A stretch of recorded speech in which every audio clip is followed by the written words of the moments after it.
Hello, guys. Welcome you to our second day of PA Excellence Conference, PA Job Function Transformation.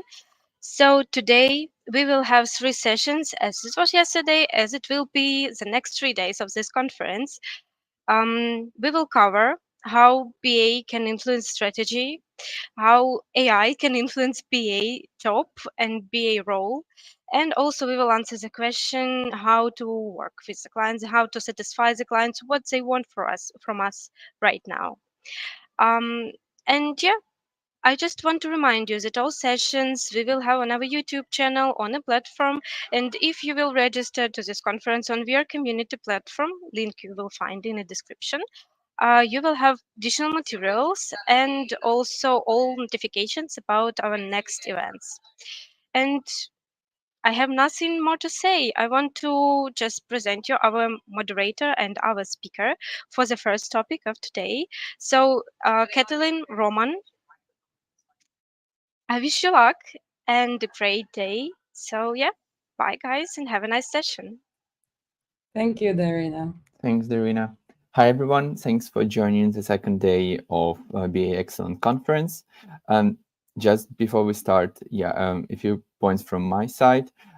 During the session, feel free to post your questions either on YouTube in the comments or on via community. We will go through them as much as possible once the session is over. And as always, we encourage you to go ahead and rate the talk after the session is over. You can do it on our community page as well. We value your feedback as it helps us to continuously refine our content and make it better next time. And we are starting with the first talk, and our first speaker is Katalin Kish, and she will talk about the anamorphosis and the proper BA influence model that leads to higher strategic effectiveness. Katalin, the floor is yours. Thank you, Roman, and thank you, Darina, for the introduction. It seems that my time has come, so let me just quickly share my screen in a second. Here we go. Can you see my screen?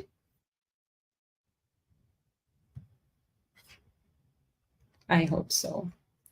So today I'm going to talk, as Roman already advised, about anamorphosis, about the proper BA influence model that may lead us to higher strategic effectiveness.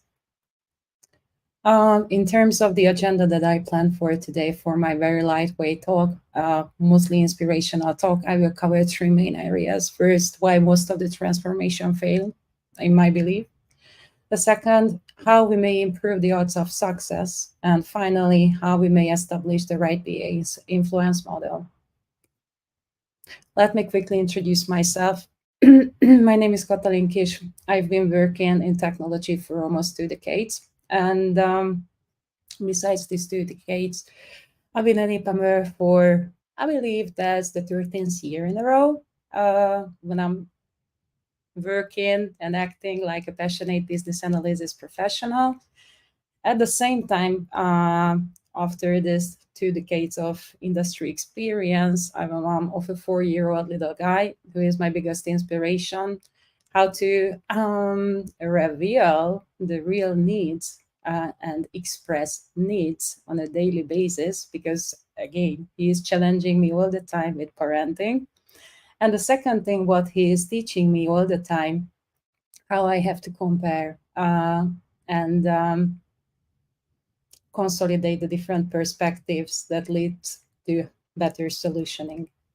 This is all about myself. I'm going to start with a great phrase that I like very much, mostly in terms of business analysis. The single biggest problem in communication is the illusion it has taken place. Remember how many times we see that miscommunication leads to a misalignment in requirements, right? I believe that this is a really meaningful phrase to our today's talk.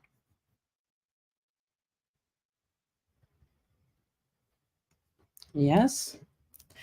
So, as I mentioned before, the first point we'll cover why I believe that most of the transformations fail.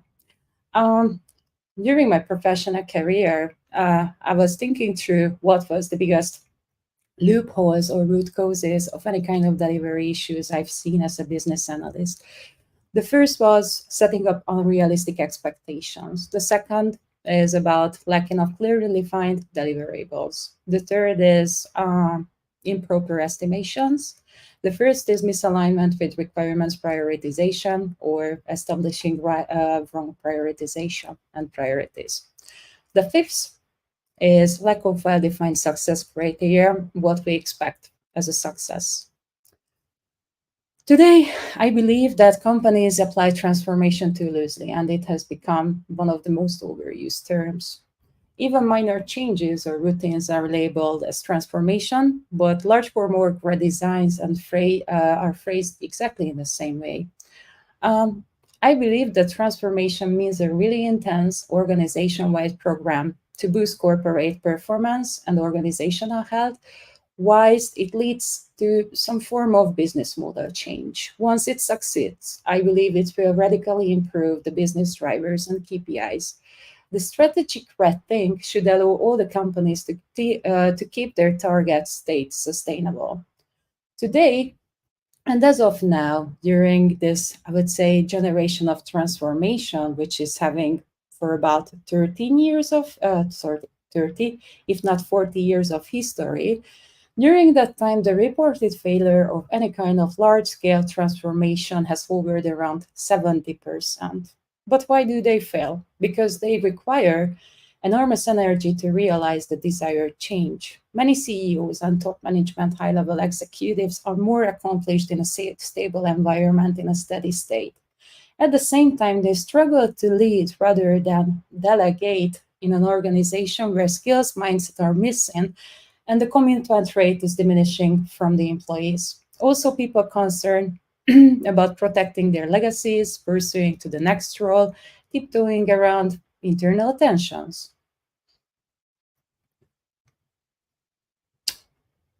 I have lined up a couple of shortages and cases what I have seen in my professional career when I was working in a really diverse client environment in very different industry sectors.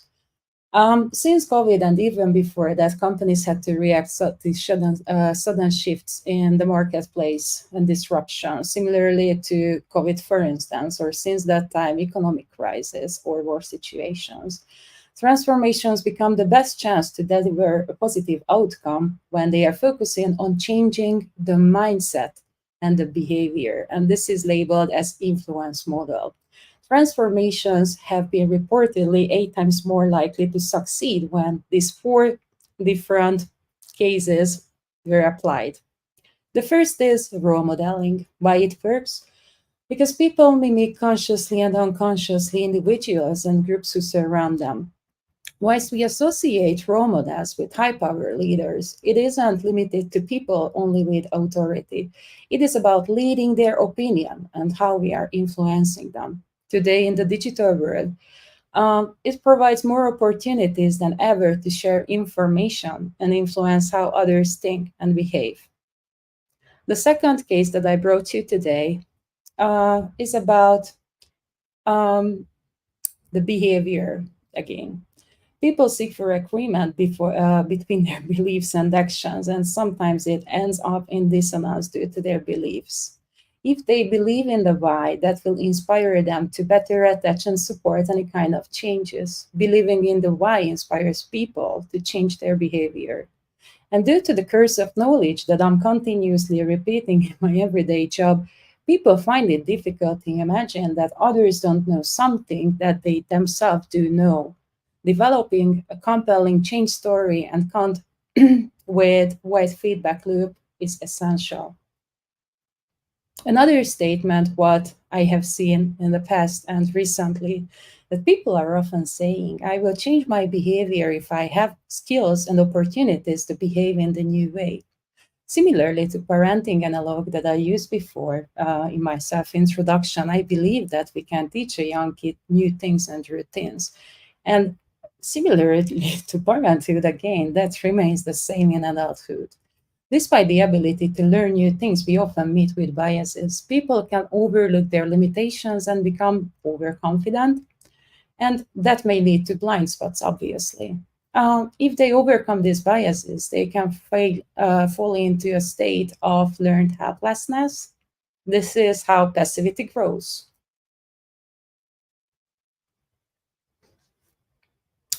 Another shortage. Associations and consequences are shaping behavior.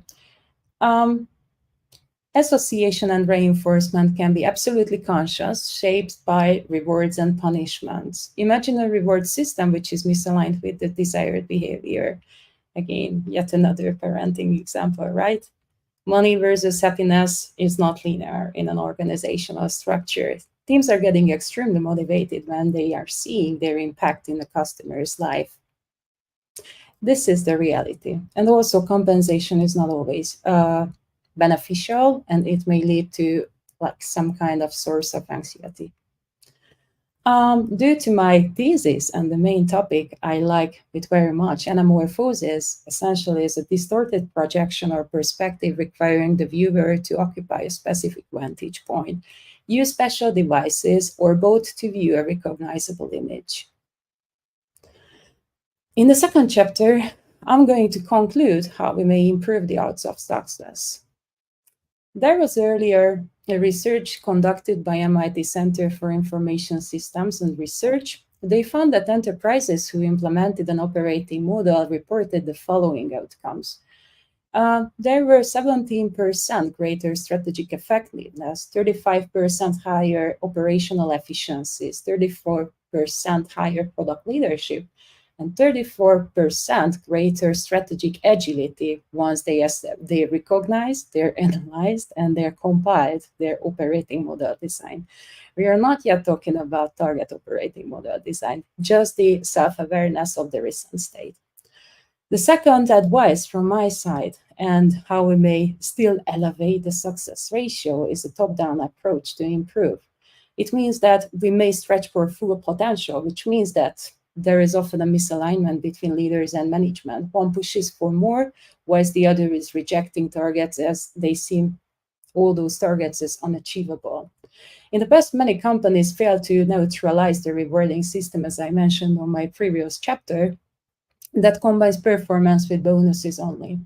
And this is why people started to under-promise and over-deliver more, because target meant clearly and predominantly accountability. Clear analysis of the value chain potential is an essential step 0. Define revenue and cost goals by well-grounded facts.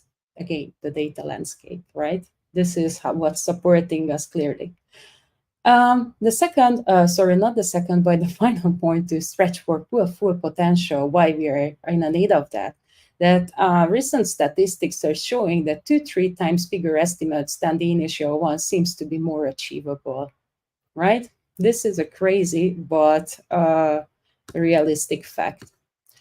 The second here, as an approach, change the cadence. It's also essential to create a hub of transformation office to oversee that the transformation which is markedly different from a normal day-to-day one. A weekly tracker that's marking the progress towards the goals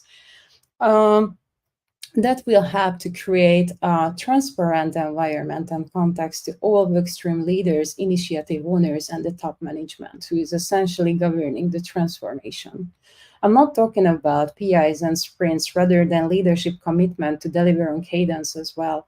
This is about essentially how we are changing the cadence, that they have their own responsibility and accountability to deliver on cadence decision support, and continuously dropping down into the enterprise any kind of interventions that they are compiling or they are consolidating. And finally, a theoretical aspect, Parkinson law. Work expands to fill the time available. If we set up targets only for a quarterly cadence, people will generally start working on it a week or a month before the deadline. Similarly to myself, I'm trying to learn how not to retain a last-minute sprinter all the time. But again, the deadline is coming. People under pressure may work even better or efficiently. On the other side, that is not meaning that we don't have to be proactive and create and prepare our activities accordingly. Finally, empowering the transformation lead with authority, which means that I believe a great transformation lead must be someone who is having clear authority to push the organization to its full potential and to challenge, to praise, otherwise to irritate some kind of organizational, I would say, beliefs and to act differently. This person must be exceptionally dynamic, respected, and unafraid of any kind of confrontation, willing to change any kind of corporate orthodoxies. This person call out facts, push for immediate decisions, and take in acts if the things are not going on the right track. Finally, if you reach the desired outcome, there is a point where you shouldn't return.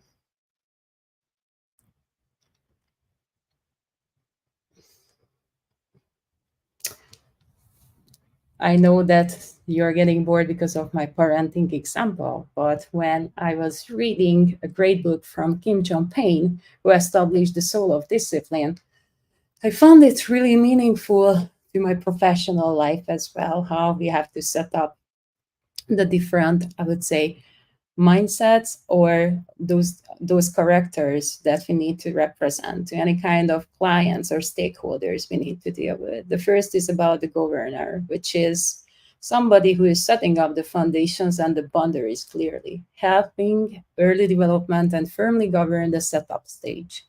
The second is the gardener in the maturity pyramid, which is somebody who is observing, consulting, and based on careful listening, comes back with immediate actions and decisions as this affects the whole system and enterprise context. The final model is about the guide, who is consulted and acting as a compass and a sounding board to facilitate others' healthy decision making. And let's go to the next chapter. Think beyond requirements engineering. Reveal your impact. Again, just to conclude this chapter, you as a business analyst or a BA professional may influence through role modeling, fostering conviction and understanding, developing skills and talents, finally reinforcing with formal mechanism. There was a great article about this 4 building blocks of change that I truly advise you to read it out and look into that because that's really powerful. As I mentioned, we are heading to the more meaningful one, which is the BA influence model. I believe that from mentality model perspective, we need to establish a new coping mechanism, which is including how we are nurturing our stakeholders, how we are showing empathy, and how we are attaching to them. As I mentioned, we have to be the best guide, gardener, and governor to them. And finally, accept and respect the customers that they behave to their age and maturity. Again, an activity plan to detect the diverse perspectives, as I advised. This is something that I compiled before, because this is what I believe might lead us to the right VA influence model. The first dimension on this horizon is the enterprise. So we as BAs may enable pre-sales activities, project starts, successful setups in white spacing.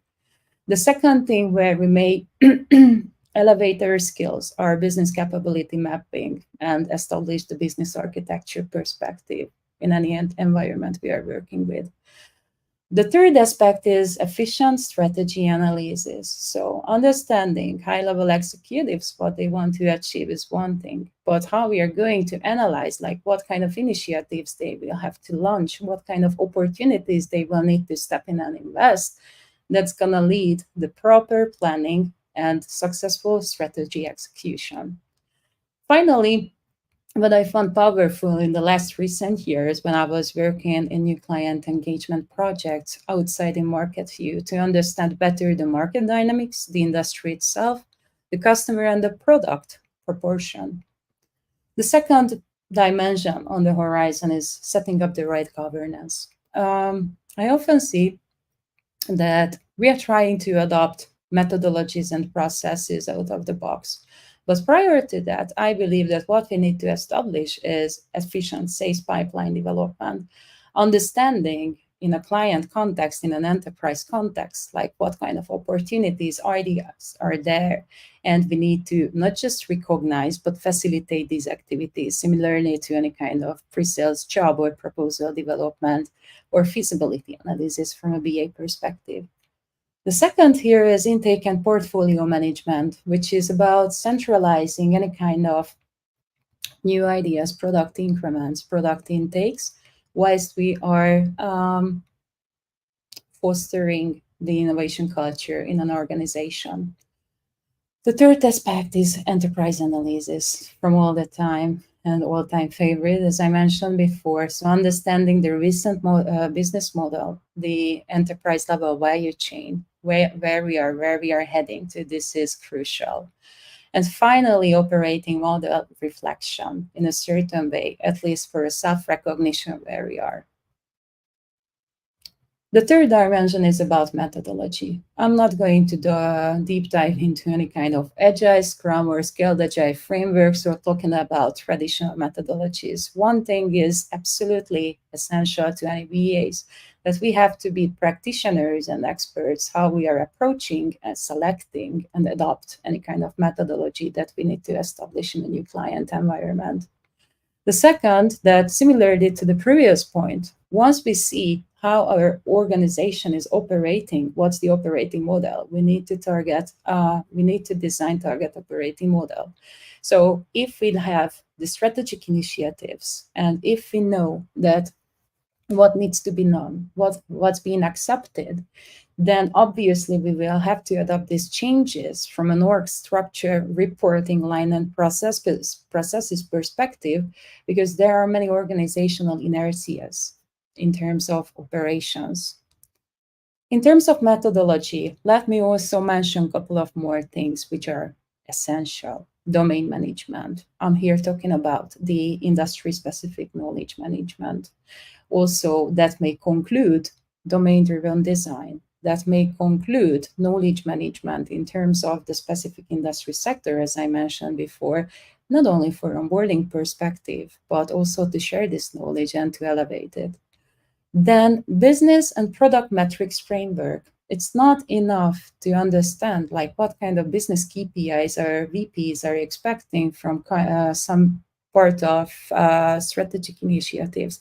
We also want to understand their delivery metrics. And finally, what are the outcomes and deliverables that will lead the whole enterprise to success in forms of product metrics, and how we are going to measure that from data perspective. And this is rather a proactive than a reactive approach.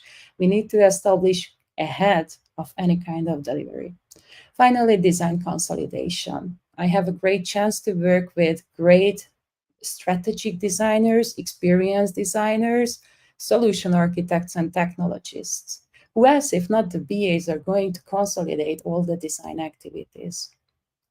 Finally, delivery. Most of us are mostly experienced with this delivery method or that stage.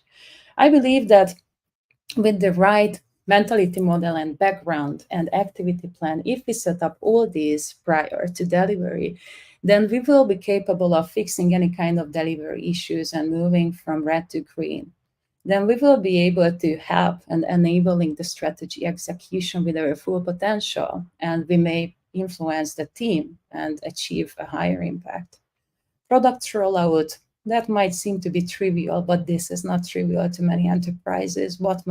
How many proactive steps, what are the guidelines, how we are going to roll out a new product increment, what's going to be the approach we are going to use for launch.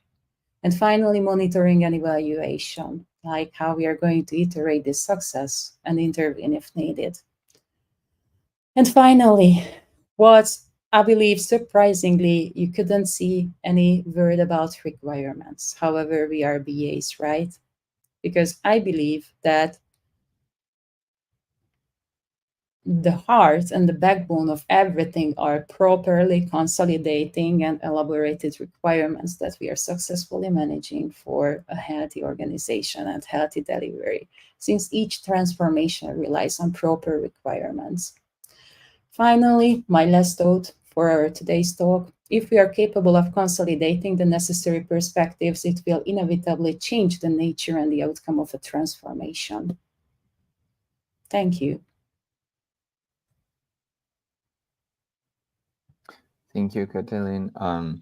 I hope everyone found the presentation as valuable as I have, and especially allows a detailed guide around the ways to prevent those delivery issues that you mentioned in the beginning, and BA basically like how BAs can influence that. Let's try and look into the questions that we have, since we still have 5 more minutes. And there is one question from the chat. So that's a question from Lagos, Nigeria. What is needed for change in behavior? Sorry, I believe I can't see that in the chat. Just a second. Okay, I'm I here. will try to post it. Yeah. Please, could you clarify what skill is needed for changing behavior? Thank you. That's a great call out, I believe. Obviously, that will require a large rate of commitment from the leadership, because one thing that, how they are shaping behavior, the other side, how we are inspired to change our behavior. What I see here and what I'm trying to promote even within the BA practice here at EPAM, but I don't have to do that big job, because here we established a really great global BA practice and the startup culture to promote any kind of new initiatives, ideas, and innovation. I believe that most of the people have to be inspired that the behavioral change is not about the success of the company, the success of the customer only, but how they are upskilling and what kind of new potential they may unlock with their own performance and professional activities. This is something which is highly recognized at EPAM. I believe whatever career path development you are carrying through and you are achieving here, this is going to be recognized in so many different ways. And I believe that this is a higher impact in recognition than any other things. This is why we are fostering upskilling for ourselves, even without a need or an ask. Or this is why we are trying to innovate the things when we see at client environment that something is malfunctioning, let's put it that way. And we are trying to be absolutely generously and politely line up the best practices. And what I'm telling to BAs, to any kind of upskilling BAs, that even though we are working in a diverse client environment, and as I mentioned in my talk, the maturity might be very diverse at each and every client, we can't avoid that we are going to show them the silver bullet and the best practices they have to stick to, even though we are biased, even though we are not following anything by the guidelines because of the client ask. But this will not be forgotten if we are showing up that what's the best practice from an industry scale. That's my advice, that never only look at this perspective as success of your company that you are working for, whether your personal success, because you will, if you learn something new, that will improve your skill set, not the company's skill set only. And that's your benefit at the end of the day. Okay, I don't see any more questions, and we have only 2 minutes left, but maybe I will quickly shoot one. You mentioned the top 5 root causes of delivery issues. Yeah. What is the first thing someone, let's say like a junior or a middle BA, should do when they join a project to avoid one of those causes, or to avoid all of them, ideally? Yeah. So moving back, just to conclude and repeat ourselves, unrealistic expectations, lack of clearly defined deliverables, estimations, requirements prioritization, lack of well-defined success criteria. I believe that even a junior or a mid BA, what they can line up to map out the different perspectives based on the different stakeholder groups, like who is if we are talking about requirements classification schema due to Babok, for instance, you may see that how different stakeholder groups are requiring a certain level of need or expectation. I believe that this is the first goal for a junior, for a mid BA, to understand that who is requiring what and for what reason. That's number one. What's the power and value, power and interest of this stakeholder? That's number two, because that will allow us to, prioritize the requirements properly with different prioritization techniques. And probably what a mid BA could do is to line up based on their tool set the right BA approach, BA activities, and what kind of BA deliverables we are aiming to deliver for a certain context. Like on a backend heavy project, you will most probably never step into any kind of user research activities, or presumably this is the case there. You will have to line up different techniques, even for modeling, even for visualization, even how you're approaching stakeholders and requirements. So that's completely different. You have to understand and adapt your BA activities to the project context. This is, I would say, the two first goers. Awesome. Thank you so much. I know there are also other questions that were left on their community page. So Katalin, if you can just spend some more time, there are just two of them. If you can have a look at them, would be great. I will just share with you offline. All right. Otherwise, Great. Thank you so much for your presentation. Thanks everybody and joining me today. Thank you. Thanks Bye. everyone. Bye. Thanks everyone for joining, and we are moving next to the second talk that's titled as Under the Dome of AI, a foreseeable future of the BA jobs.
Sorry.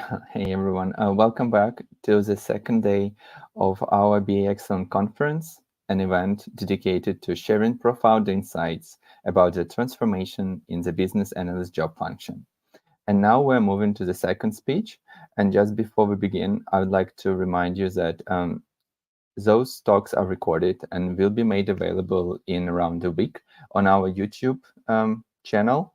During the talk, you can leave your questions and comments either in YouTube in the comment section or on the VR community page under the respective page. After the talk, please go ahead and rate the talk if you like it, since the feedback helps us make better and deliver more useful talks to you in the future. And now we're moving to the second talk. It's titled as Under the Dome of AI, a foreseeable future of the BA jobs. And it will be presented by our two speakers, Lingo Chan and Luna Han. Hey. Hello. And hi. And I will just give a quick intro and the floor will be yours. Our first speaker, Lingo, she's a seasoned business analyst. She has over 12 years of experience working on a variety of IT projects. Those projects span multiple industries, including shipping lines, property management, financial services, and other. And Luna has been working as a business analyst for over 13 years with IT experience in finance, public security, consumer sectors, and other fields. On top of that, she worked in large-scale information security management projects, and for the last 4 years, she's been working on cloud technology like AWS and Azure. So thanks for joining us today, and the floor is yours. Okay, let me share my presentation first. Just hold on a second. Share screen. Screen two, I think this is one. So can you see my screen here? Permission capture. Oh, I'm sorry. Very possible that's not available. So let me share another stuff. Hold on. Share slides.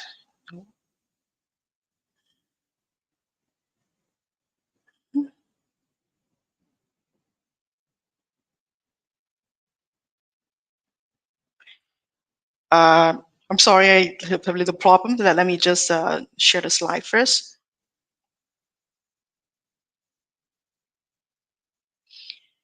Okay.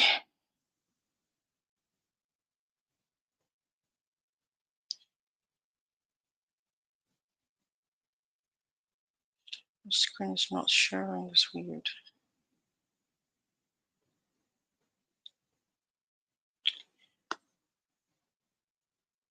So can you see my slides now? Yeah, great. I can see it now. See it. Yeah. Okay. Hi everyone. My name is Lingo. So we will start with our topic now. So AI is all around. How do you feel about it? I am a bit anxious as I might be replaced by the AI, but at the same time, I couldn't help but wonder that's not it. So together with my colleague Luna, we have done some researches. Next. So let's start with the current status. We will show you what our BA colleagues are doing currently. Then Luna will share with you some trend in the market and what is concerning us. Last but not least, we have some wild guesses and see what the possibilities are. Okay. So let's have a look at what we are doing now.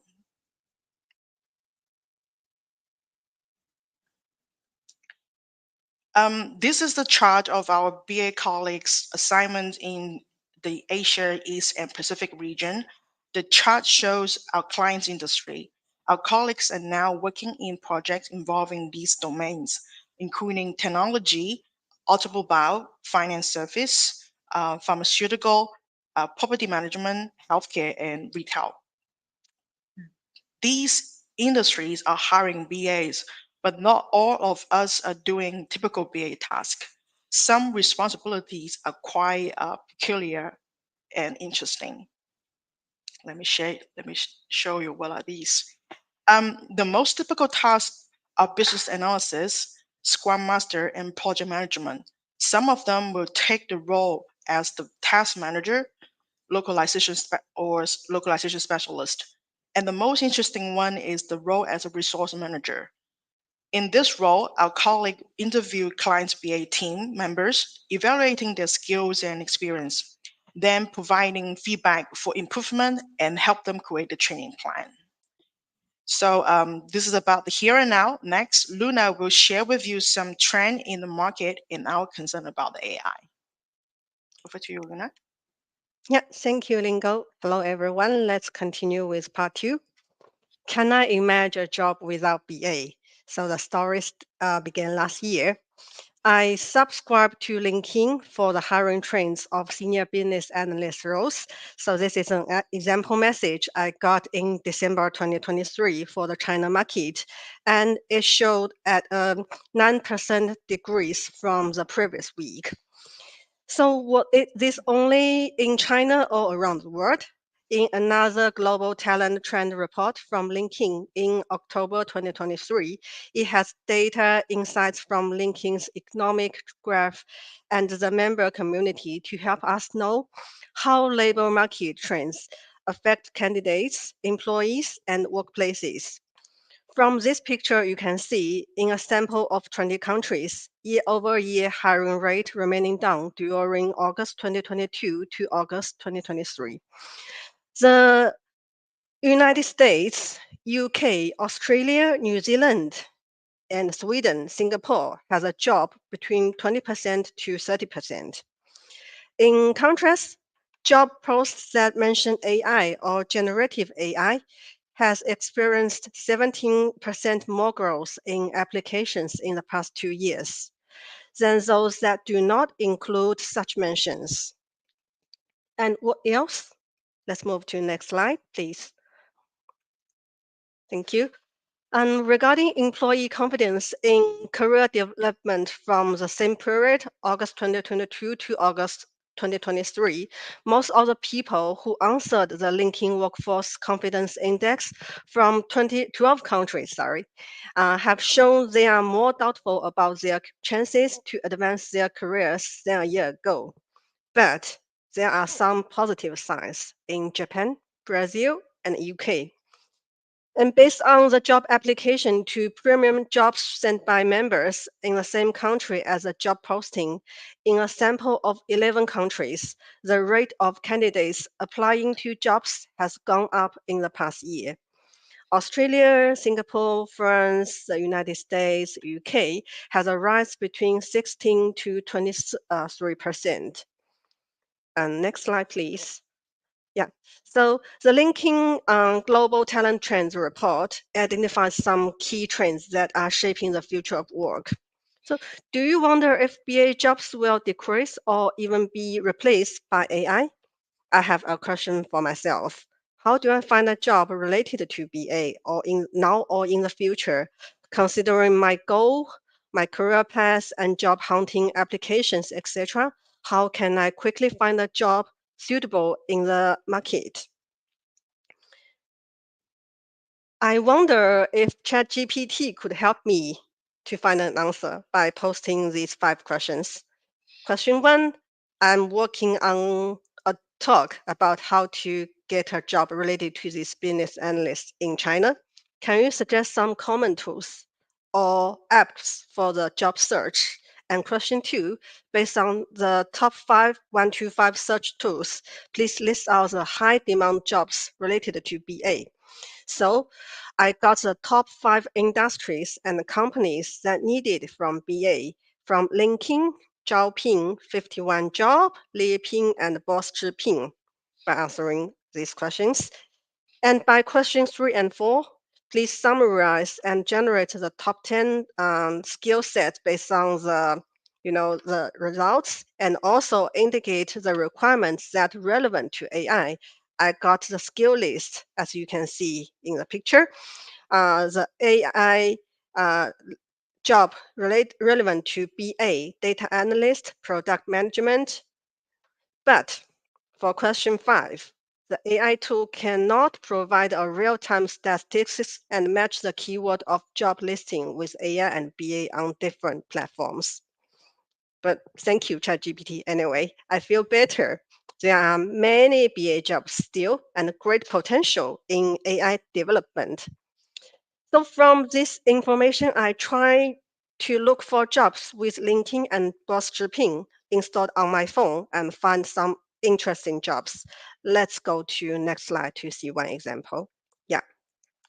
So on the right side, you can see this is just in Mandarin, but this is an internship job description from a well-known global company. The main goal is to investigate how AI can be applied in various domains and integrate environmental protection, finance, education, gaming, and other situations to conduct creative projects.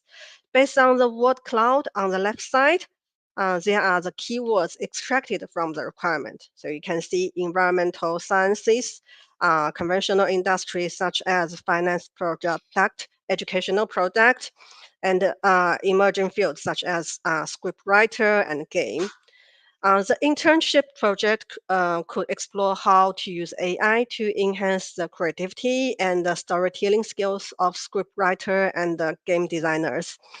AI can provide suggestions, feedback, and inspiration for writing scripts or designing games, but it cannot replace the human imagination and the emotions that are essential for creating engaging and meaningful stories.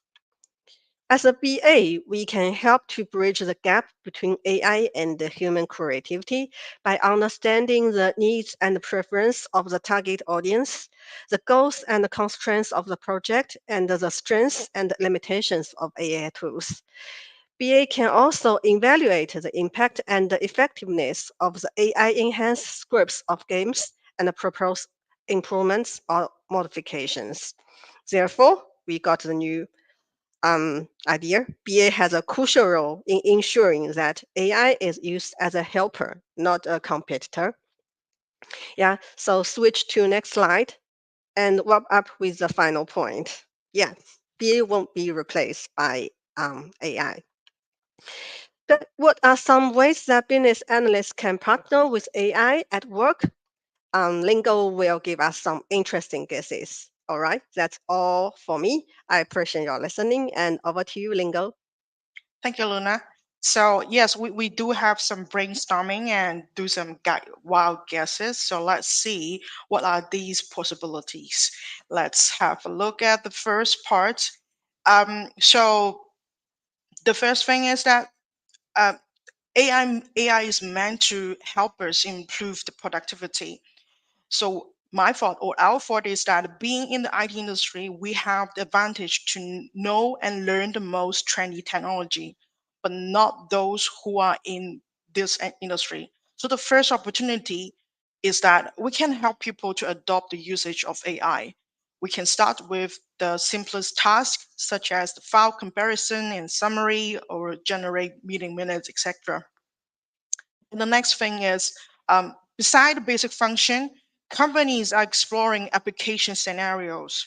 One News quotes that as OpenAI targets corporate use, ChatGPT Enterprise quadruples user numbers in the first quarter, recording 600,000 people registered to ChatGPT Enterprise. What can we do here? We can explore different scenarios in the working environment and create practical use cases for the company users. And the last part of this slide is actually enhancing learning. So our thought is that yes, AI is really helpful or even mighty when they get the information and the knowledge, but it's us to have the full view. We can make the knowledge into a framework so that we can make the learning more systematic. So this is the first category that we think that we can help AI to empower people. The next is about the application of AI. So the application of AI also indicates the needs to apply AI to more practical usage. And where there is need, there needs someone who can translate these needs into requirements. Let's look at some use cases. For example, in the AI plus media, now we all know that with the AI's help or with the GPT's help, we can create like drawings, videos, uh, so, but the thing is, there is something we need to beside behind this. We need to be more conscious about the usage of this. So there is a requirement regarding the tracking and the validation of AI generated content.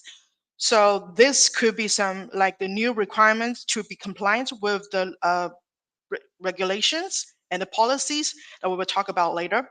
So this is the first part about the AI plus media. And the second, we think about the AI plus transportation. So just not long ago, we heard one really tragedy news here in China that one bus driver just had a shock during his driving, his on the way driving this bus. So it has caused some accident here, but with AI's help, maybe we can do this. We can have this like the driver status alert. So we can have this kind of function to detect driver's status and follow up in emergency appeals. For example, like maybe we can activate autopiloting when driver become unconscious. So this is the second use case that we can think of. And next is like very trendy here now. It's like the smart home. So very common usage is like we can adjust the temperature and humidity based on the outdoor climate, or we can like ask AI to play music based on the mood, or we can ask the smart fridge to suggest recipe based on nutrition diagnosis.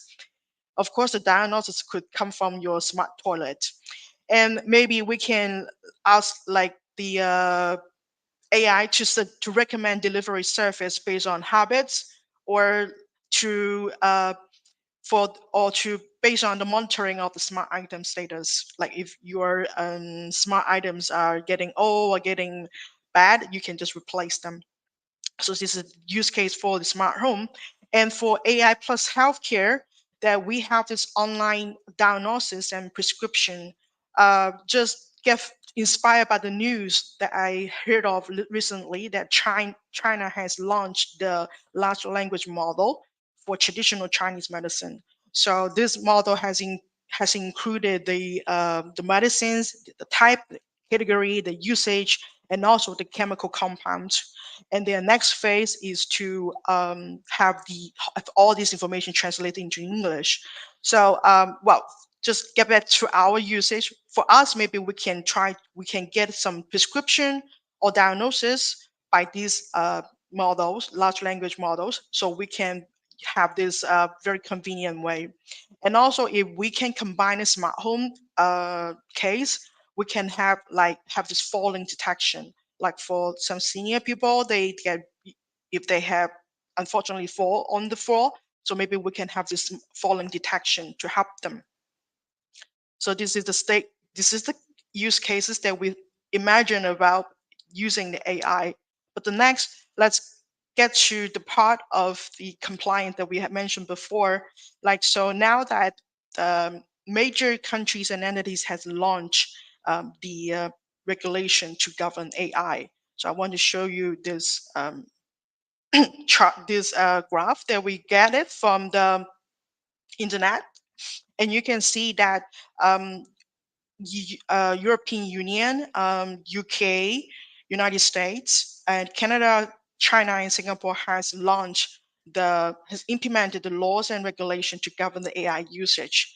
And I want to introduce China's regulation about that. So the recent China, it's not recent, like last year, we have this draft administrative measure for the generative AI service. It's mainly focused on the content regulation and the generative AI focus. So the regulation it's mainly about registration and reporting and transparency and disclosure, especially for the user content, that it has that user must be informed that they are interacting with the AI generated content. So here now that we can see why we have that use case of the tracking and the validation. And also it governs content standards and the safety and security, and also accountability.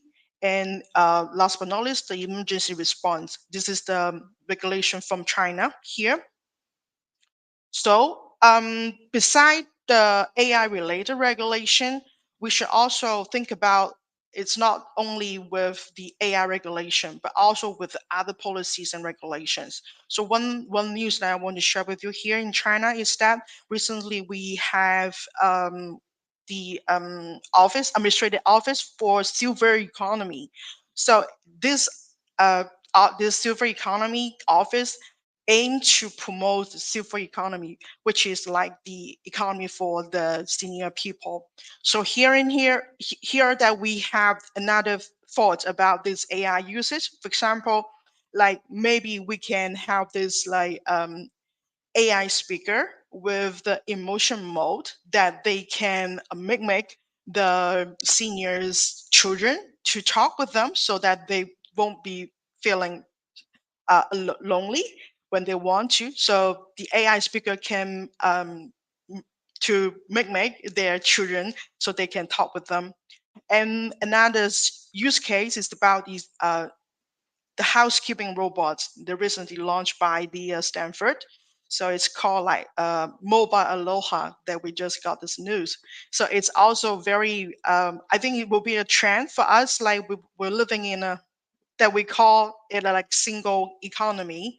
So with this housekeeping robot will help us who live alone will be more convenient with us. So these are all our wild guesses. I think that could be like we can have this possible in the future. So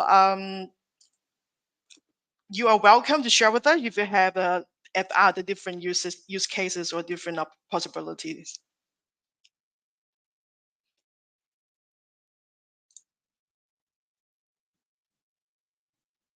Hey, thank you, Lingo and Luna, for your presentation. We still have a couple of minutes, so let me just go into the questions, and we already have a few. So the first question would be, what are your thoughts on whether AI would help BAs accelerate in the profession and their faster pace and move quicker up the professional ladder? And are there any specific use cases or domains where it would enable that faster? Well, all I can think of is the thing that we can use with the case of learning, enhancing learning. So for us, like for BAs, we need to be a fast learner. We need to learn more, right? But sometimes it's not only learn more, but learn fast. So with the AI's help, we can try to get all the information, and then with our like to make it like a framework, and then we can get a full view of the specific knowledge. I think this could help us to get more experience, to get more knowledge. Of course, we still need experiences to move us up to the next level, right? But still, with the AI, that we can save some time on the knowledge gathering. Okay. Luna, would you like to add, or? Yeah, maybe. So in terms of how AI can help us from business analyst job, I think recently, like, I'm using Copilot. So this is a great, opportunity and honor. In EPAN, we can enjoy these such free licenses to help us to improve our productivity. One thing I think is great help for us is for this Copilot after we use the Teams meeting. It can also, automatically help us to summarize the meeting minutes, the follow-up actions. So this can help me to save a lot of time, because during this meeting, maybe just a long meeting in 1 or 2 hours, I don't need to, record this meeting. AI can help me to summarize some keywords. And also, I think it can also help me to, summary or to frame some user stories. We have front end or back end stories. I think AI can help me more on the business side. But sometimes when I need to write some backend stories or technical ones, then maybe yeah, we should also have some technical thoughts or other inputs to help us. But it can also save us a lot of time to prepare this kind of documentation. Awesome. Once again, thank you so much for your presentation and the questions. Yeah, at least the only thing we learned on top of everything else, that we will not be replaced by AI, at least tomorrow. So let's upskill and stay relevant. Thank you so much for joining. Thank you. For everyone else, can you hear me, right? Yeah, I can. Yeah, now I can. Sorry. Yeah, I was saying thanks for joining, Lingo and Luna. That was an amazing presentation. Thank you all. Thank you all for joining. Thank you. For everyone else, that marks the end of our second talk today. Please stay tuned for the next session to know what our clients expect from us, the BAs. See you in a bit.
Hey, hi, colleagues and everyone. Welcome to the session on what clients expect from us.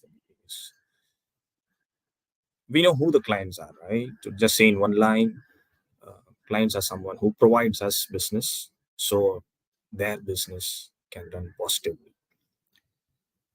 And so it's important for us to know what the expectations of clients are, and especially with advancements like AI and other factors, the expectations are changing. So to speak on that, I'll invite Laszlo and Enver from EPAM's senior management. Thank you. Yeah, Laszlo, Enver. Yeah. Hello, Anis. Thank you. Welcome, Thank you. everyone. Okay, so thank you very much for joining us today. What we would like to talk about with Enver is, as the title suggests, what clients expect from us BAs. And we will start by showing something what inspired us a bit, but don't worry. It will be not like that. When I was showing this comic to some of my colleagues, the feedback was that, okay, so this is a typical EPAM town hall. Joke aside, it will be not that long, don't worry. So we will start with an introduction about ourselves. Then I would like to ask Enver to talk about his experience. So he's an account executive, one of the leaders of one of the BUs. And afterwards, I will try to go a bit deeper and talk about different kind of client expectations when it comes to BAs in the past, right now, and also some kind of prediction for the future. But first thing first, so Enver, please introduce yourself.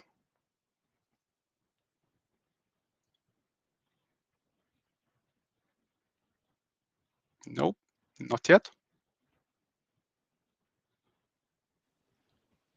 What about now? Now much better. Perfect. Thank you. All right. Hi, everyone. So my name is Enver. I'm the head of business unit of Pump Systems, co-head of European business. So my team is responsible for the portfolio of clients across continental Europe. This portfolio is aligned to several business industries. These are financial services, insurance, life sciences, and commodities trading and agri-tech. I'm with the PAM for a little more than 20 years, and I joined the company as the second business analyst at the time when it was difficult to believe that we can do business analysis for our clients. And I was doing business analysis and product management for quite some time before I moved into account management in 2013.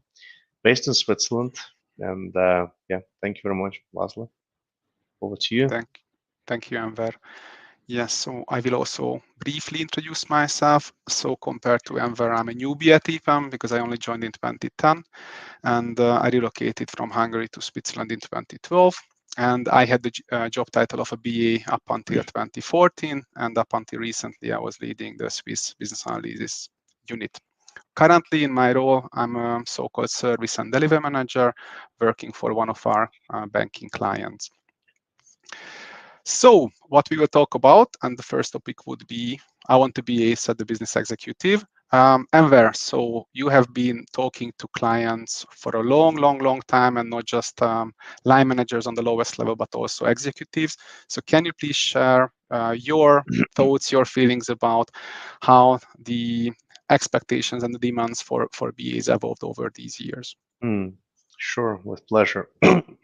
Thank you, Laszlo. So, in order to share my view on the current expectations from the business analysts, I would probably make a step back to have a very quick walk through how this whole thing evolves, at least from the perspective of me working for one company for 20 years. So, in the interest of time, I'll try to simplify it, but to give you the overall idea. So, 20 years ago, when we didn't know that much about how to do the business analysis, and what we did, we were taking the inputs from business analysts. And business analysts were mostly on the client side. So we did a lot of requirement specifications. We were trying to digest the materials coming from the client side and make it readable, usable, understandable to our delivery teams, including developers and testers. So most of the, as I said, most of the business analysis were done on the client side. The BAs were coming mostly from the business, and what we did on the service provider side was very close to the extension of the development or testing side of the things. And we were primarily on the technology side, so we were at the beginning of our journey, and we learned a lot from the clients and also from the communities that were forming at that time.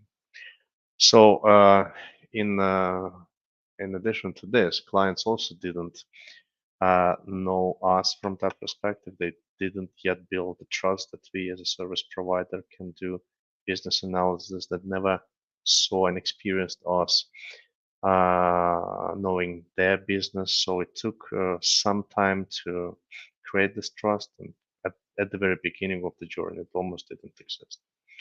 So at the end, what started a kind of extension to the development of testing over the time became the dedicated function. So we developed a lot of knowledge, working for different clients. We accumulated the industry knowledge, working for the clients from the same industries. We absorbed experience from different engagements from our clients, sometimes from our competitors, especially when we worked in a mixed teams. And at the same time, by learning from the positive experience, clients had an opportunity to also to build trust and give more and more opportunities to us to perform this type of activities, this type of function.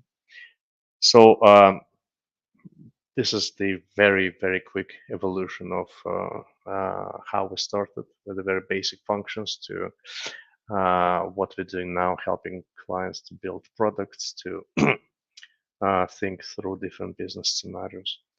Then from also important to understand from the demand, overall demand perspective, what was happening in the last decade was extraordinary growth of the demand for overall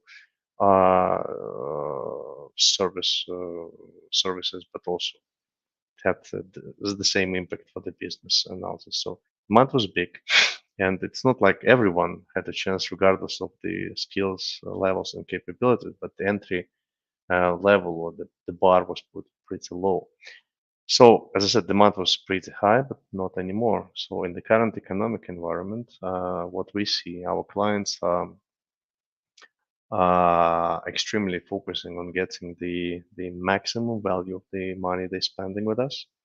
and they really want to have proactive, creative, competent sparring partner, and that drives certain key expectations that I want to derive from the overall engagement level to what is expected from the from the business analysts. I would highlight four main areas that I really encourage you to focus on. First of all is understanding of the technology. It's still very important. You need to be the technology advocate. You need to keep yourself up to date with the recent technology trends. And you need to be able to translate to your clients what does it mean for us, what kind of opportunities new technologies bring, what kind of trends can be leveraged to provide them with additional competitive advantage. So you need to be technology advisor to your client. Then the industry knowledge. I very quickly mentioned it during the overview of the evolution, but it is extremely important, especially nowadays. So you need to understand the client business, you need to understand the trends, you need to understand the challenges, but you also need to understand the client's organization position within this line of business, the competitive landscape, what kind of programs they run, either to stay competitive or to take advantage of their competitive strengths. And that will help you to not only speak the same language and be on the same page with your client, but also help your corresponding delivery teams to put into the perspective what is the role of IT programs or projects that you are part of in the overall set of priorities for your respective clients, and what are the business goals these particular programs are helping them to achieve. So industry knowledge, technology knowledge. Then next topic that is important is the consultative approach in communication and interaction. You always need to be able to put yourself into the client's shoes. You need to listen, discuss, have your own opinion, because if you are advanced in technology, if you are advanced in the business domain your client in, you need to have your own opinion. Clients are not engaging with you just for you to take orders. Client wants to have very solid sparring partner who can challenge, provide different options, share relevant experience from other engagements, and help to maximize the value out of these discussions, out of this work. So next thing that is important also belongs to the consultative approach is try to, through this constructive conversations, to understand if there is any hidden or unrecognized ask comes from. So you can easily start discussion from, hey, give me a team or implement me this feature, but you might end up with discussing how to increase the efficiency of the different sales channels, how to increase the conversion rate, which will give you and the client and both of the parties absolutely different type of conversation. And last but not least is the proximity to the client. During the COVID time, we all, probably not all, but lots of us developed quite a bad habit, being able to work from everywhere and anywhere. And that's understandable. For example, if we talk about business analysis done from the nearshore, offshore, you cannot always be next to client, but in this case, regular business trip can help. However, if you're located in the same geography as your client, I think nowadays staying next to the client, at least on a regular basis, not every day, especially if the client doesn't want. So still being in a direct contact is a must. So just to summarize, industry, technology, constructive and consultative communication direction, and proximity to the client. I would encourage you to focus on these four elements. That will definitely help you to be more successful and deliver more values to the clients. Thank you. Awesome. Thank you, Enver. Talking about proximity, I please trust me. I was in the office earlier today. I just came home for this presentation, and I will go back to the client's office, so I can assure you. But what I would like to talk about is really a bit of details, elaborate more what Enver was talking about. When I got the brief from our colleagues about this this speech or this talk, what I was asked about and what we were asked about is really to think about how things changed in the last couple of years versus right now versus what could happen in the future. And I know that there are also other talks about this topic. For example, the previous one was very much related to this. It's very artificial, but I said that, okay, let's see what was happening, let's see up until 2020. So COVID times. I'm not talking about what happened in the 50s and 60s.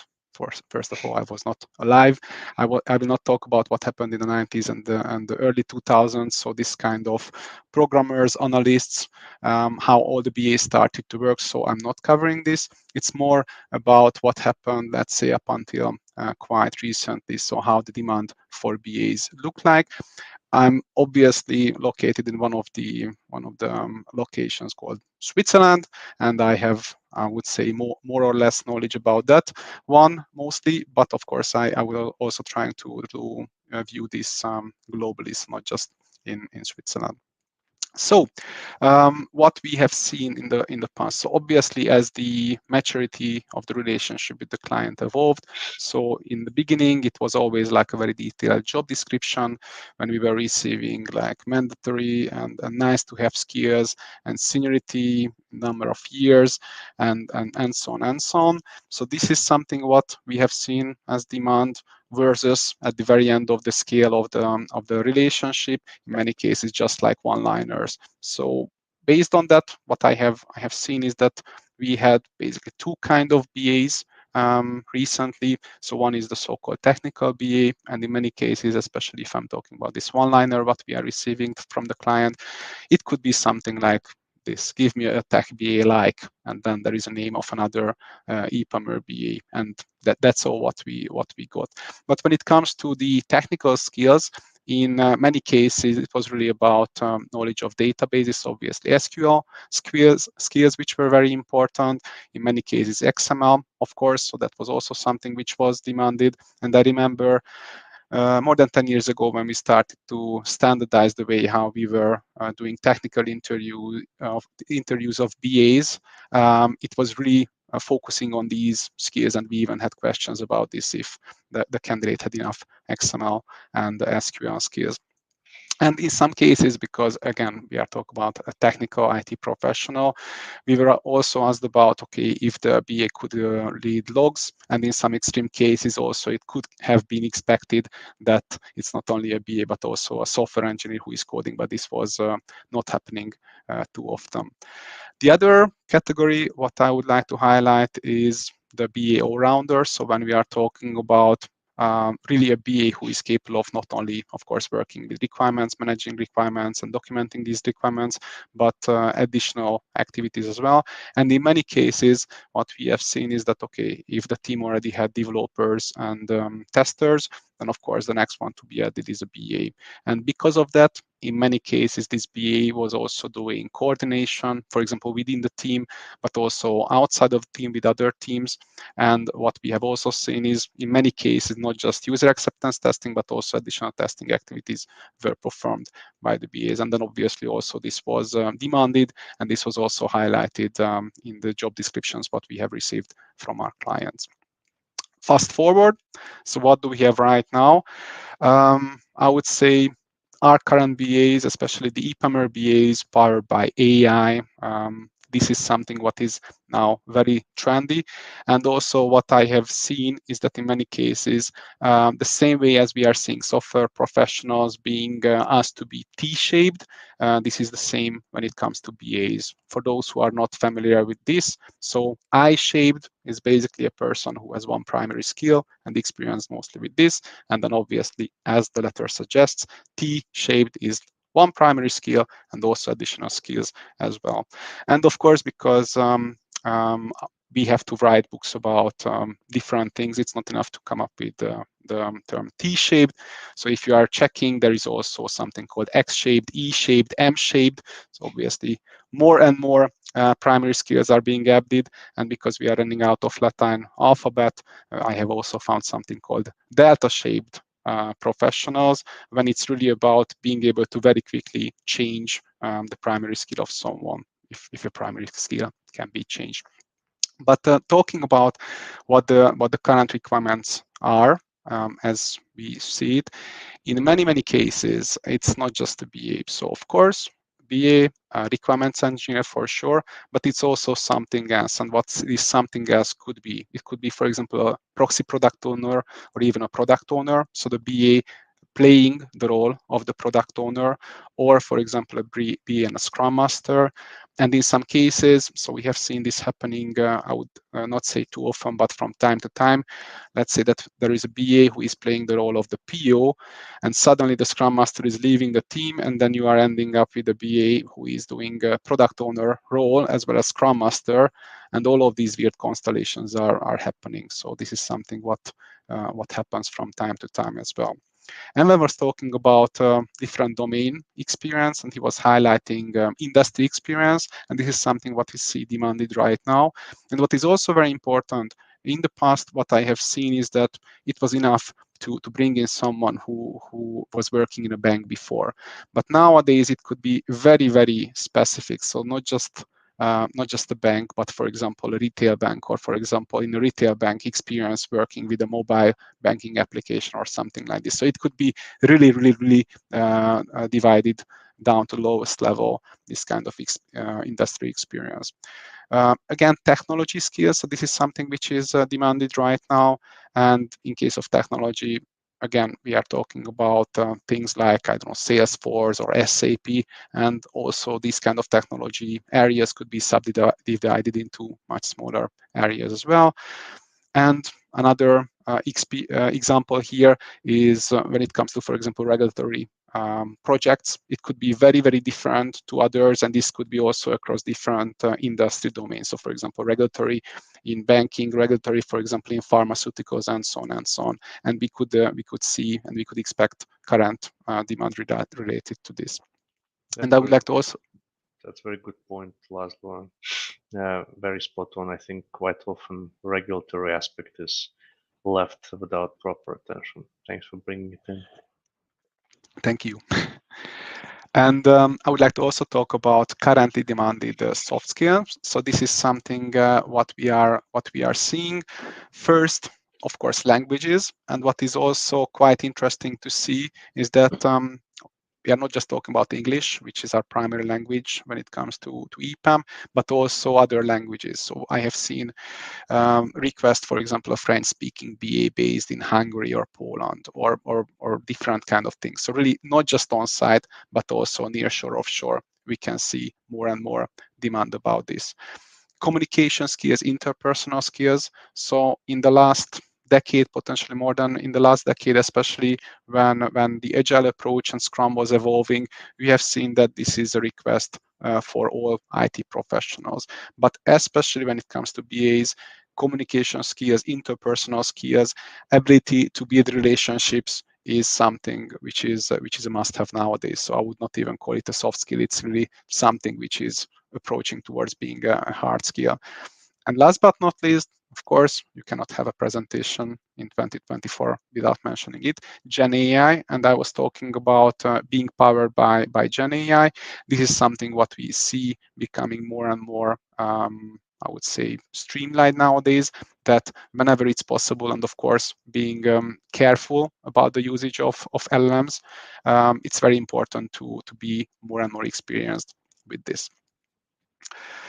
I also prepared some statistics because I think it's also interesting to check this. And I'm not talking about demand, what I see in one particular location. This is demand, what I have seen across EPAM globally. I will not disclose how many positions we have currently open, but it's a very nice number of positions. And also it's good to see that, because we are not talking about, I don't know, 5 or 10 openings, it's very nice to see these kind of trends coming up when it comes to different primary skills and things. So let me talk about some statistics. And I don't have historical statistics, so I cannot compare this to how the demand looked like 4 years ago. But what I can promise to you, if we are all here, then maybe in 3 or 4 years we will come back to this and we will see how this was evolving over time.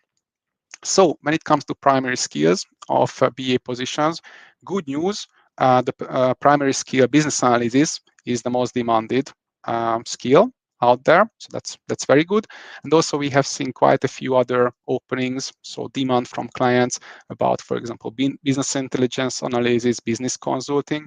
But what is also interesting to see is there are many other requests there. So when it comes to primary skill of the BA position, such as, for example, compliance, or for example, payment card industry, or robotic process automation. And these are really primary skills of the BA roles, what we have open. English level is something what I would like to cover. This is, again, as I feel, is changing. Right now, approximately 60% of the demand what we have is requiring upper intermediate English level, and also a good 10% is requiring fluent English.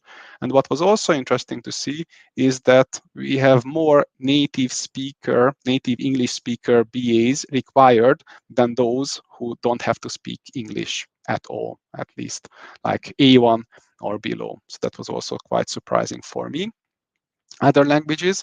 So this is something what I mentioned before. So it's not only on-site locations when we are seeing that, okay, in Switzerland we have to speak German or Swiss German, but also elsewhere this is becoming more and more demanded. So not only Western Europe, but also elsewhere.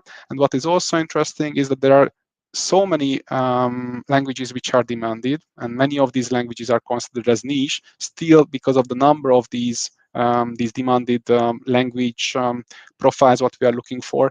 It's not something what I consider niche anymore. So I have seen requests where we where we had to provide, for example, Arabic speakers, or I have seen that, okay, we need a BA who is speaking Brazilian Portuguese, so not just Portuguese, but Brazilian Portuguese, and also some exotics, at least here in Europe, it sounds like exotic to look for someone who is speaking Thai or other languages.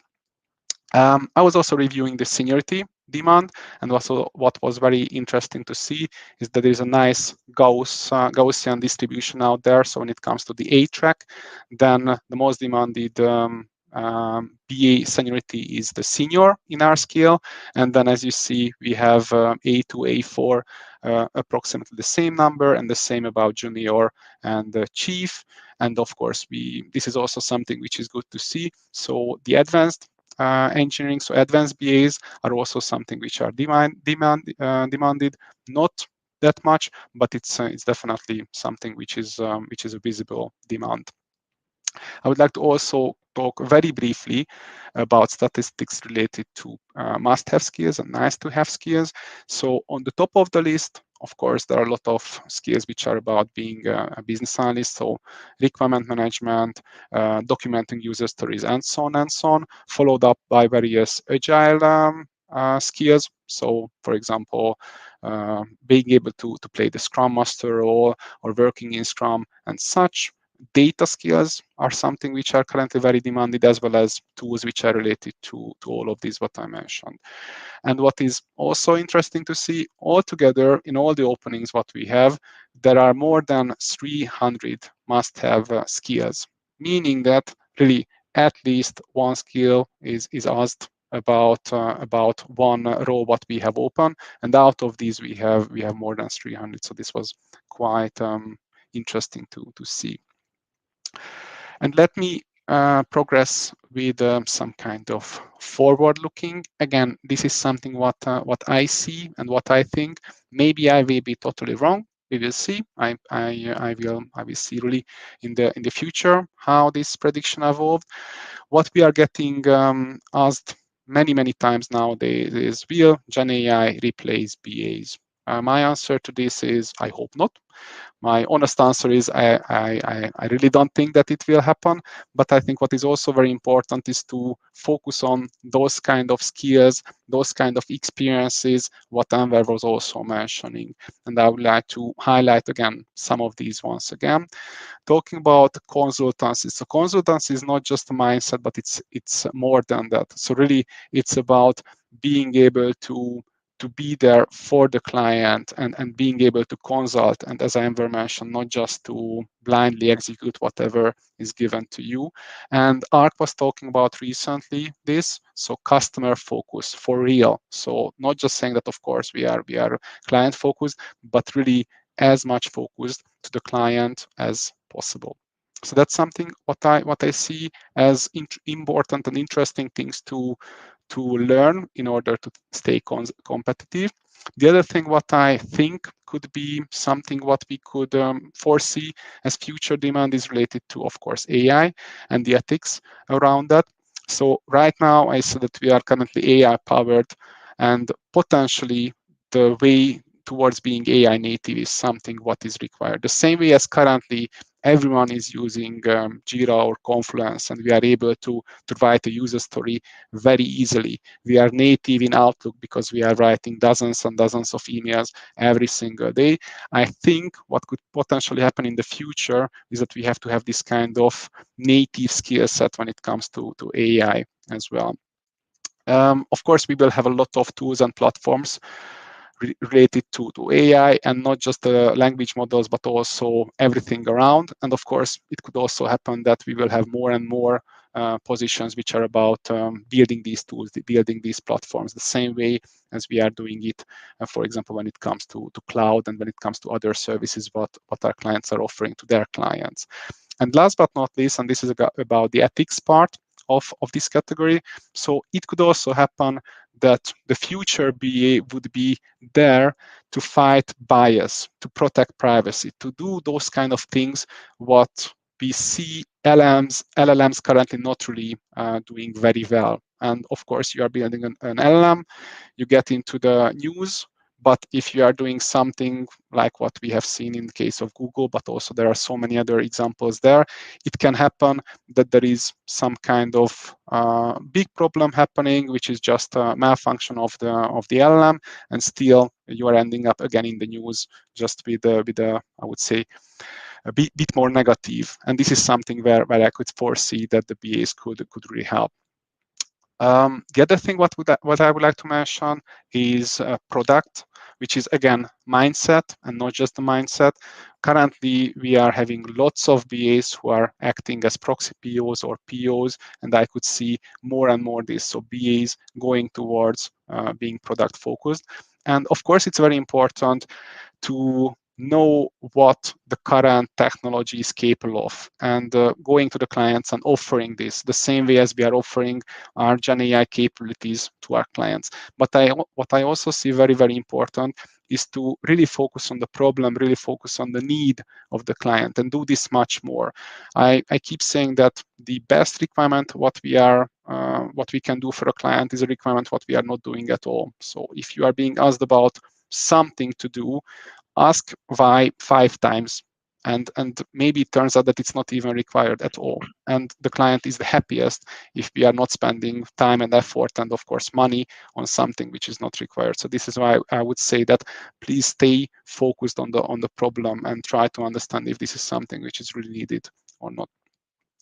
And the last thing what I would like to cover is really the skills, so hard skills and soft skills.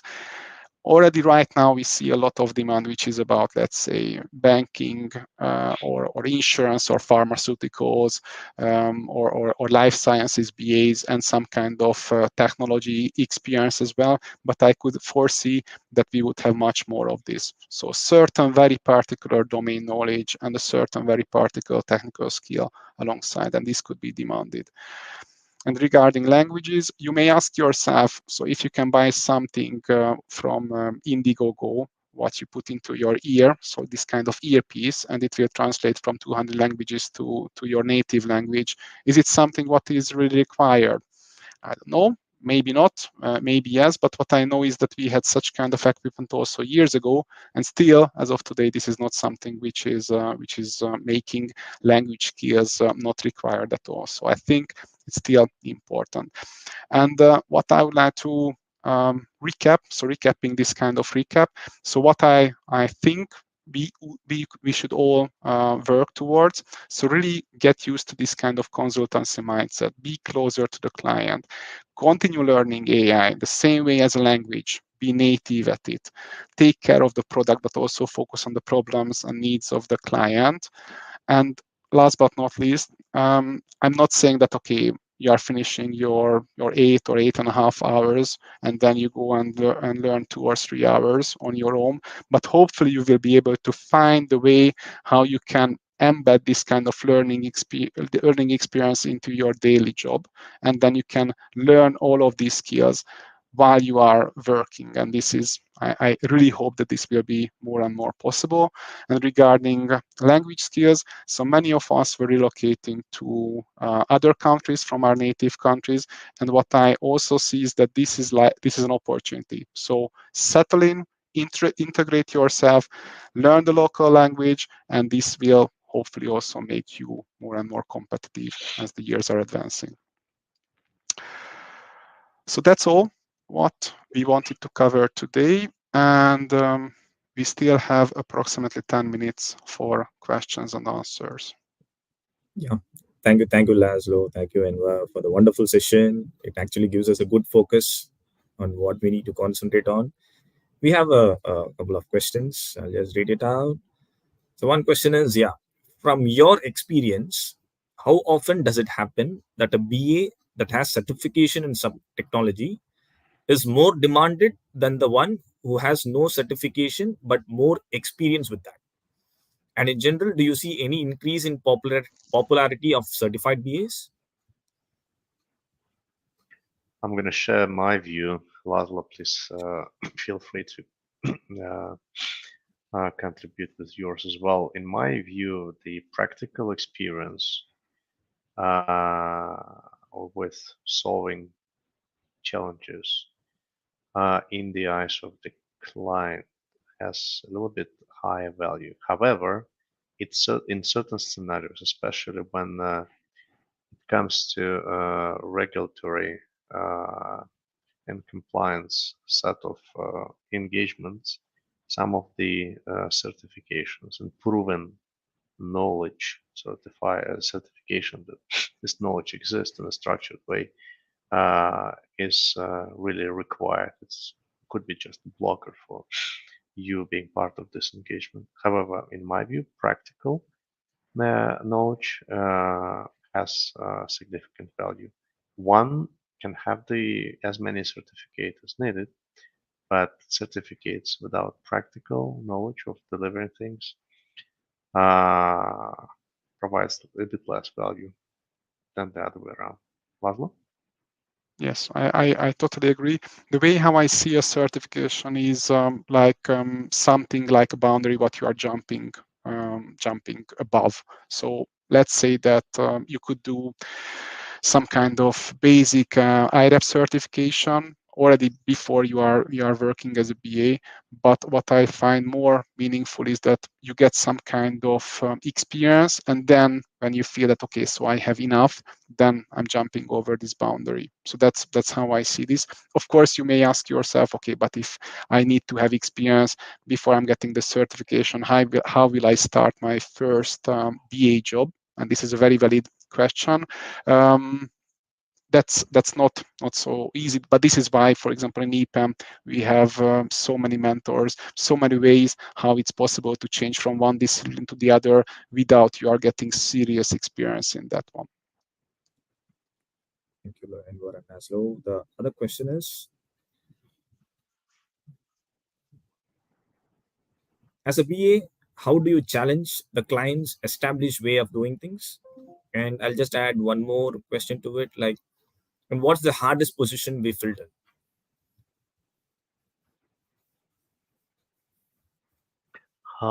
How do we challenge the established way of working? I would say first, I would recommend to understand why this was established in the way it works now. This is a very important starting point before you start challenging. Sometimes what can look a little bit strange from the outside view might have certain reasons, historical reasons, or any other reasons. And getting this right helps you to then positively and constructively challenge the status quo. Laszlo, what do you think? Definitely. So what is very important is that this kind of challenging cannot be done from day one. So of course, if you are brought in already as a consultant, you have to ask the tough questions very early. But what is very important is to also feel how the relationship with the client is evolving, and then obviously challenge more when you already feel that, okay, now I'm more into the domain and the specifics of this client. So this is when you can challenge more. That's how I feel.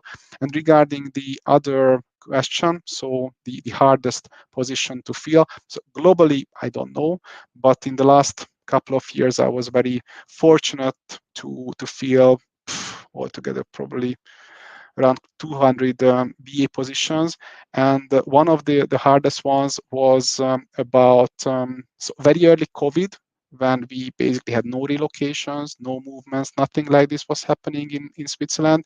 And then we received a request to find right now Hungarian-speaking BA. And yeah, so of course in the local market we could take a look around, but a language which is not spoken really in the country just by expats, and not being able to use the staffing channel what we had that time, 99% of the cases, so relocation. So this was very, very hard, but this is why it was very good to have a network, an EPAM network, and the Hungarian EPAM network, because we could reach around and then we could find someone, and still as of today this PA is with us, and I'm very happy about that. Okay. I think there is a related question which says like, how often do you face with incorrect understanding of BA job by client? I hope Enver and Laszlo have answered it.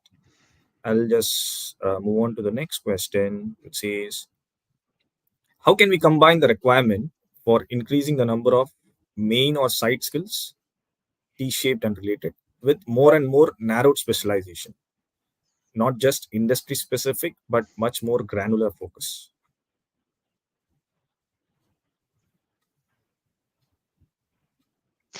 So that's a very good question, and I would not say that on top of my head I can answer it. But what I see, so first of all, the delta-shaped professionals. So the ability that someone already learned 10 different technologies and 10 different domains, bringing this person in and saying that, okay, you were asking about a BA who is experienced in this domain and this technology, and we have someone who is experienced in a very similar domain and very similar technology, plus also many other things what the person was learning in the past years. I would say this is something which is very powerful. And then basically you don't have to be experienced in every single domain and technology, which is anyhow impossible. That's my first thought. The second one, so I really hope that with the advancement of Gen AI and really the way how it is changing the learning experience, maybe it will be easier to learn things as we are progressing, maybe. Or maybe you don't have to go that deep as we had to previously, because we can rely on Gen AI, and of course also we can rely on all the competencies what we have, and not just the BA competency, but also all the other domain embassies what we have. And my last thought is really you need to have more and more experience, and then hopefully this experience will help you to have those kind of skills which are demanded by the clients. That's how I say this. I don't know how you see it, Enver. Well, I would add that it really depends. So the question was, how would you combine the increasing number of T-shaped and with very narrow specializations. Or you look at it from the client perspective, the ask is very, very relevant. So people want to, the clients wants to have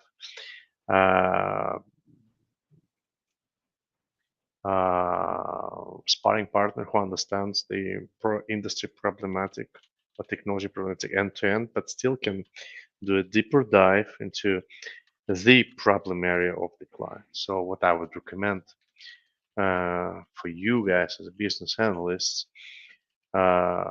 it's probably not contradicting with what me and Laszlo said. So you need to have a quite wide horizon of knowledge, but if you follow the trends of the industry, or if you follow the trends and priorities of your client, with the combination of Gen AI and other sources that help you, you can definitely develop more narrow, specific knowledge. But this focus will shift over the time if you follow the trends and follow the priorities. But if you follow this and then you will do a deep dive into this, into that, it will add way more value to you as a specialist. So you will gonna become the universal soldier in a certain domain. I think it's an exciting journey. Thanks, Enver. So one last, I see it's an interesting question. How much development or coding knowledge is expected from a BA from client side? Yeah. My wife is and she's watching, I hope.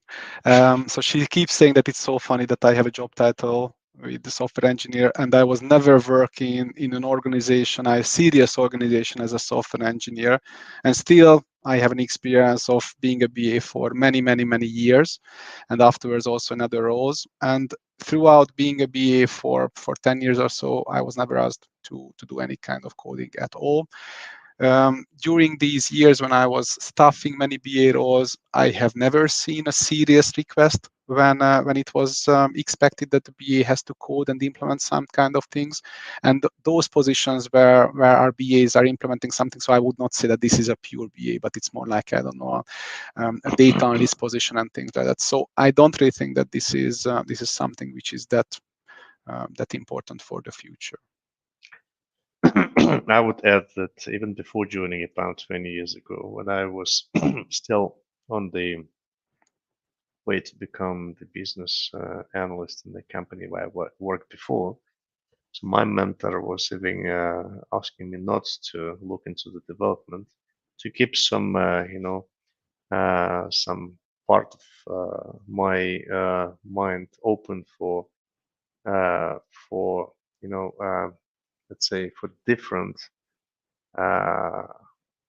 ways of thinking how to tackle the problem, not from the implementation and resolution perspective, but from rather creative. I'm not saying that development is not a creative thing, but once you get more into the details, into the technology, you already have to face some limitations of technology. So what is really amazing about business analyst work is that you, without going into the depths of the technology, you can think beyond the boundaries of the technology. Then, of course, your development teams and architects will make you real, but that's going to be the second stage.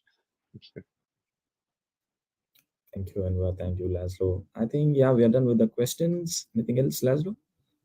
Yes, one more thing from me. So what I wanted to say is really thank you very much for joining us today.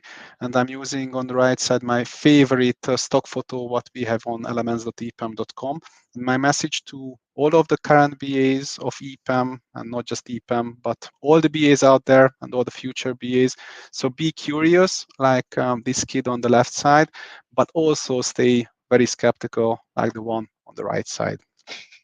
Thank you. Thank you, Laszlo. Thank you, Enver, for a wonderful Thank you very session. Yeah. Have a nice day. Thank you all. Thank Bye. you. Thank you. Bye-bye.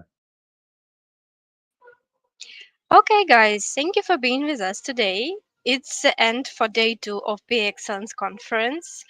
I hope you enjoyed it. And also, I want to invite you for the next day full of soft skills for BAs in 2024. Why it's important to have leadership skills. Also, we will deep dive into system analysis and data-driven approach. And also, we will try to create our own BA assistant with ChatGPT, talking about AI. Okay, so thank you again for being with us. Thank you for subscribing to our socials. Don't forget to put notifications and the bell in on our YouTube channel not to not miss the next days of this conference. We will have the same 2 hours each day on Wednesday, Thursday, and Friday. Hope you will like it. And yeah, see you guys.